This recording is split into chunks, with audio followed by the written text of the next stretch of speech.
పరం శాంతి. అనంతభాయ్ చెప్తూ ఉన్నారు, మనం ఏ భావంలో ఉంటామో అదే మనకు కనిపిస్తుంది. అందుకే భక్తి మార్గంలో ఉన్నవారు భగవంతుడిని ఎలా ఊహిస్తారో వారికి భగవంతుడు అలా దర్శనమిస్తాడు. చాలామంది నాకు భగవంతుడు శంకరుడు వచ్చి కనిపించాడు, నాకు శ్రీకృష్ణ భగవంతుడు దర్శనం ఇచ్చారు, వీరు వచ్చారు, వారు వచ్చారు అని చెప్తుంటారు. అంటే వారు మానసిక స్థితికి అనుకూలంగా వారు భగవంతుడిని అనుభవిస్తారు. మనం ధ్యానంలోకి వెళ్ళినప్పుడు మన గురువుని చూసాము, గురువుని విరాట్ స్వరూపంలో దర్శించాము. ఆ అనుభవం మనలో రికార్డ్ అయినది. ఈ జన్మలో కాకపోయినా వచ్చే జన్మలో అయినా ఆ జ్ఞాపకం మనసులో నిలిచిపోయింది అని అంటారు.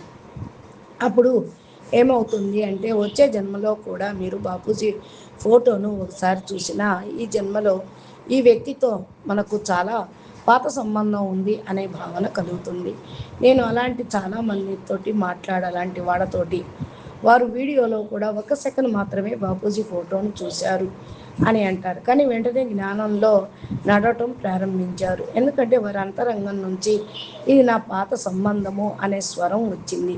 మెనీ మాస్టర్స్ మెనీ లైఫ్స్ అనే భావనలోనే ఇది కూడా చెప్పదలుచుకున్నాను. ఏమిటంటే మనం భూతాల సినిమాలు చూసి వచ్చాం, ఆ దృశ్యాలన్నీ మన సబ్కాన్షియస్ మైండ్లో నిలిచిపోతాయి. అందుకే అదే భూతాలు మళ్ళీ మళ్ళీ కళల్లో కనిపిస్తాయి. కొన్నిసార్లు నిజంగానే కనిపించినట్లు అనిపిస్తాయి. చీకటిలో అవి ఒక్కసారిగా ప్రత్యక్షమైనట్లు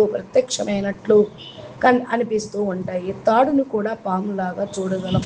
ఇవన్నీ మనసు యొక్క ప్రభావాలే. చాలా కాలం మనం ఏ విషయాన్ని స్మృతి చేస్తూ వచ్చామో అవన్నీ మన సూక్ష్మ శరీరంలో ముద్రితమై ఉంటాయి. కుక్కలు, పిల్లులు, జంతువులు, గాడిదలు వంటి ఎన్నో దృశ్యాలను పదే పదే చూసాం. అవన్నీ మన సూక్ష్మ శరీరంలో నిలిచిపోయాయి. ఈ కారణాల వల్లే మనకు మంచి చెడు అనుభవాలు కలుగుతూ ఉంటాయి. కొందరికి ఒకసారి ఏదో స్పందన వచ్చి మేల్కొలుపులు కలుగుతున్నట్టు, మరికొందరు ప్రతిరోజు కలలో పాము కనిపిస్తుంది, అప్పుడు వారు ఇవి నాగలోకం నుండి వచ్చిన ఆత్మలు కావచ్చు అని అంటూ ఉంటారు. ఈ విధంగా సంచరిస్తూ ఉంటాయి కదా.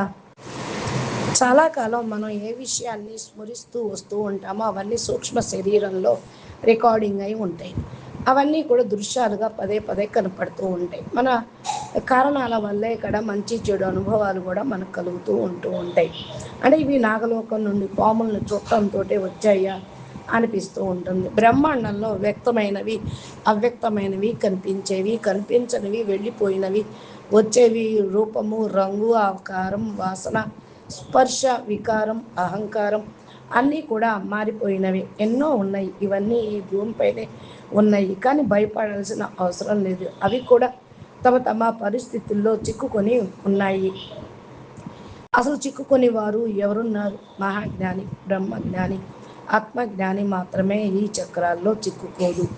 మనం ఈ విషయాలను చెప్తున్నది మీలో అవగాహన, జాగృతి కలిగించడానికి. చైతన్యంపై ప్రభావం చూపే శక్తులు చాలా ఉన్నాయి.